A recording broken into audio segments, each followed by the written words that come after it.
अस्सलामुअलैकुम। उम्मीद है कि आप सब दोस्त और स्टूडेंट्स खैरियत से होंगे।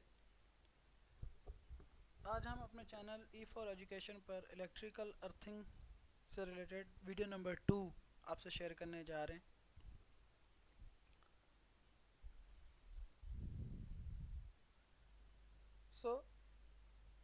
जब हम अर्थिंग करते हैं तो उसमें हम केमिकल्स यूज़ करते हैं, ये कोल, लाइम, सॉल्ट, ये तीनों, इन तीनों को मिक्स करते हैं। फॉर एग्ज़ाम्पल अगर हम ऑर्डिनरी अर्थिंग कर रहे हैं तो इसके लिए हम कोल जो है वो 50 kg ईच इस्तेमाल करते हैं, और अगर क्वांटिटी आप आगे पीछे भी इसकी आगे ऊपर नीचे भी कर सकते हैं, इट डजेंट मैटर। तो इसी तरह स्पेशल अर्थ है, डिफरेंट अर्थ करते हैं तो इनकी डिफरेंट क्वांटिटीज़ रखते हैं एज़ पर रिक्वायरमेंट। तो मेन सवाल ये है कि अभी हम ये यूज़ क्यों करते हैं, इनका क्या पर्पज़ क्या है। One of the main purpose of using all these material is to keep earth area moist around the pipe in order to achieve the minimum value of resistance. Actually क्या होता है कि इनके इस्तेमाल करने से और फिर इनके ऊपर जब हम पानी डाल देते हैं तो क्या होता है कि ये जो अंदर जो हम अर्थ पाइप रखते हैं या रॉड रखते हैं तो उसके जो इर्द गिर्द जितना भी एरिया बनता है, उसका कॉन्टेक्ट एरिया बनता है, ये उसको मॉइस्ट रखते हैं, मतलब नम। तो इससे क्या होता है कि जो रेजिस्टेंस की जो जो वैल्यू है हमारी वो कम हो जाती है। तो उससे फ़ायदा हमें होता है कि जो कोई फॉल्ट होगा तो ज़्यादा से ज़्यादा करंट अर्थ की तरफ आएगा और इक्विपमेंट सेफ रहेगा। एक तो ये फ़ायदा हो गया। So as we after some months we mostly don't water the earth pipes. So once we have water, it keeps the moisture around the pipe for several months due to salt and coal mostly. तो salt और कोल जो होते हैं क्या करते हैं, जो हम एक दफ़ा पानी दे देते हैं तो 5-6 महीने या साल भी गुजर जाए तो वो उसको तकरीबन कोई नम रखता है, मॉइस्ट रखता है। तो ये इसका काफ़ी हमें एडवांटेज है सॉल्ट एंड कोल का इन अर्थिंग।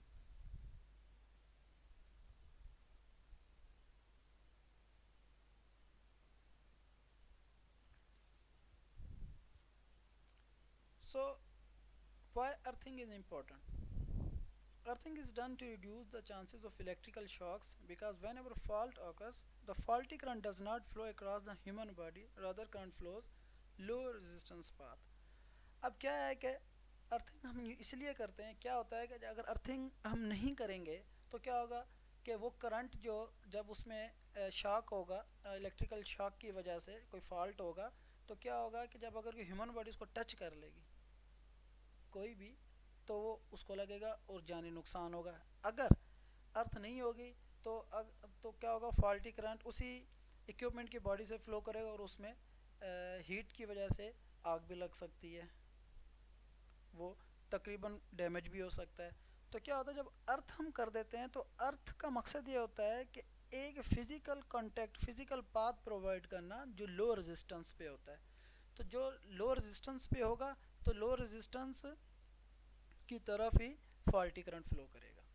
तो ये हमारा सबसे बड़ा फ़ायदा है अर्थिंग करने का। It's obvious the human body is more resistive if proper earthing is carried out.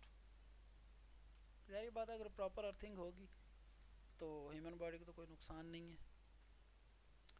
Human body resistance is up to 1000 to 1200 ohm and earthing resistance is 0.5 ohm to 10 ohm. अब आपको इस वैल्यू से clear हो जाना चाहिए कि जिस तरफ ओहमिक वैल्यू कम होगी फॉल्टी करंट उसी तरफ फ्लो करेगा।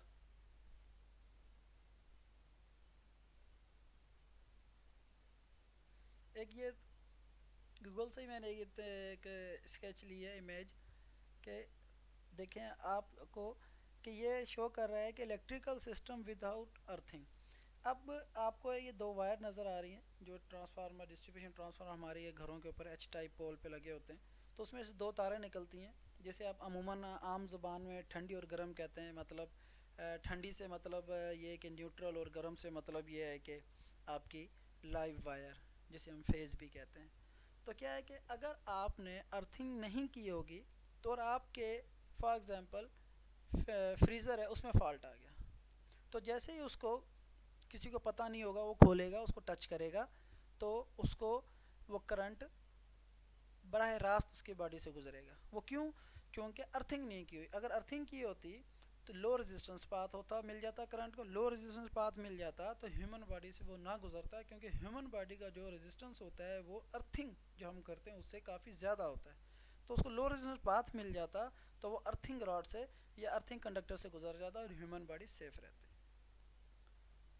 That's why earthing is very important.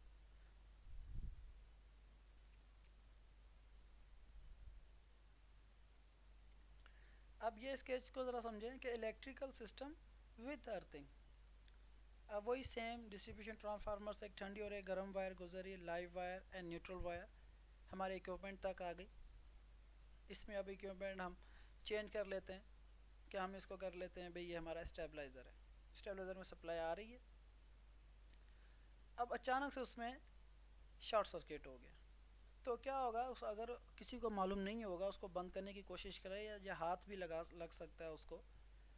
तो अगर अर्थिंग की होगी तो जो उसमें से जो फॉल्टी करंट होगा वो क्या होगा कि अर्थिंग जो हमारी रॉड गुजर रही है या हमारी अर्थ कंडक्टर गुजर रहा है जो डायरेक्टली कनेक्टेड है वो उसमें से सारा फॉल्टी करंट गुजर जाएगा। और ह्यूमन बॉडी अगर टच कर भी देगा गलती से तो उसकी बॉडी से नहीं गुजरेगा और ह्यूमन बॉडी सेफ रहेगी। सिर्फ ह्यूमन बॉडी ही नहीं, उस अर्थिंग की वजह से आपका इक्विपमेंट भी सेफ रहेगा। तो ये है हमारी इम्पोर्टेंस अर्थिंग की, if proper earthing is carried.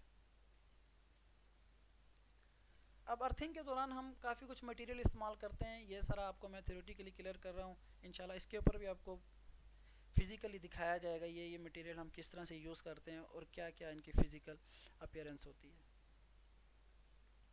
इसे हम स्ट्रिप कहते हैं, कॉपर स्ट्रिप। ये डिफरेंट साइज़ की यूज़ करते हैं, 1 इंच की भी हम यूज़ करते हैं, 75 mm की भी यूज़ करते हैं। ये 3 mm इसकी थिकनेस होती है।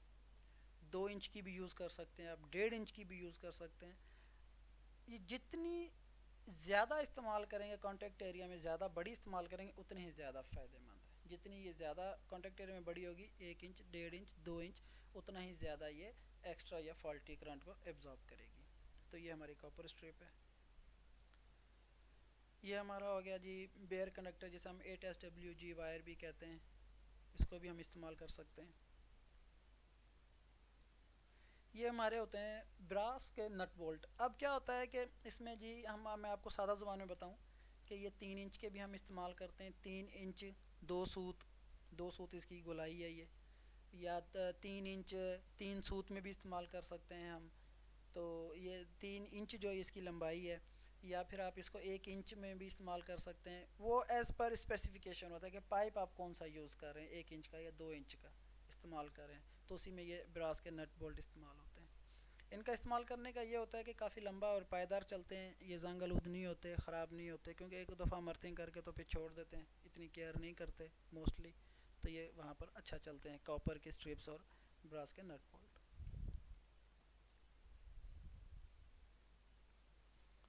उसके अलावा अगर हम बेयर कंडक्टर ना यूज़ करें तो हम ये कॉपर वायर भी इस्तेमाल कर सकते हैं for earthing purpose, it doesn't matter.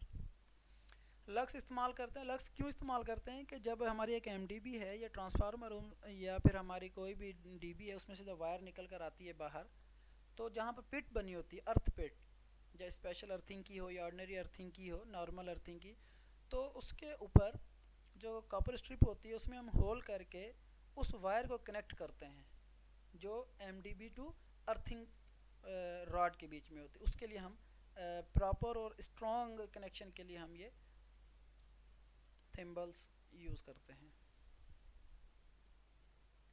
ये है हमारी वो कॉपर प्लेट जिसका मैं जिक्र कर रहा था कि कॉपर प्लेट जो फुट बाय फुट की होती है ये, और इसकी जो थिकनेस वो 5 mm 6 mm होती है।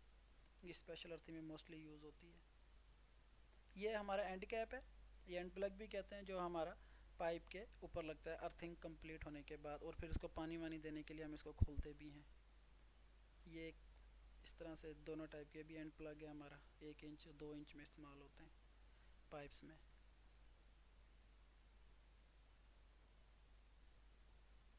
तो ये हमारी थ्योरेटिकल थी इन्फॉर्मेशन आपसे। इंशाल्लाह ताला इसको प्रैक्टिकली भी शेयर करेंगे आपके साथ। कोई भी सवाल हो तो पूछिएगा ज़रूर। थैंक्स, अल्लाह हाफिज़।